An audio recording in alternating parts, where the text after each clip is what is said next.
জুমার দিনে অন্যতম যে আমলগুলো আছে ফজিলতপূর্ণ, তার মধ্যে একটা হচ্ছে দরুদ পড়া। বেশি থেকে বেশি জুমার দিনে দরুদ পড়া এটা একটা গুরুত্বপূর্ণ আমল। জুমার দিনে স্পেশালি নবী সাল্লাল্লাহু আলাইহি ওয়াসাল্লামের কাছে উম্মতের সালাম দরুদ পেশ করা হয় এবং তিনি উত্তর দেন।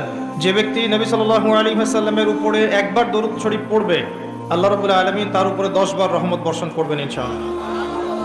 তার আমল নামা থেকে আল্লাহ পাক 10টা পাপকে মিটিয়ে ফেলবেন, 10টা নেকি লেখা হবে এবং তার মর্যাদা আল্লাহ পাক 10 গুণ বাড়িয়ে দিবেন। বলেন সুবহানাল্লাহ।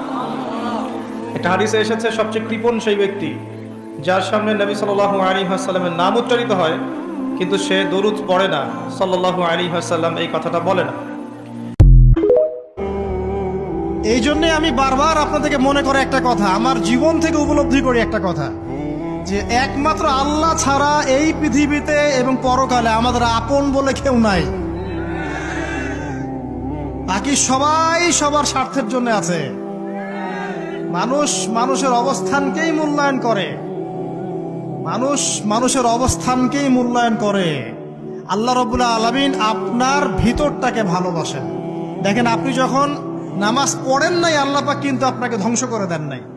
আল্লাহ পরম করুণাময় আপনাকে হেদায়েত দিয়ে নামাজি বানিয়ে দিয়েছেন। জীবন অনেক পাপ করেছেন, ইনস্ট্যান্ট আল্লাহ পাক শাস্তি দিতে পারতেন, আল্লাহ পাক দেন নাই। আল্লাহ আপনাকে ভালোবাসেন, আল্লাহ আমাকে ভালোবাসেন। আল্লাহ পাকের এই ভালোবাসার ঋণটা শোধ করার জন্য হলেও নামাজি হয়ে যান, আল্লাহর পথে ফিরে আসেন, দিনের জন্য কিছু করেন, দিনের ফিকির করেন, পড়াশোনা করেন। প্রিয় ভাইরা, আল্লাহ পাক তৌফিক দান করুন।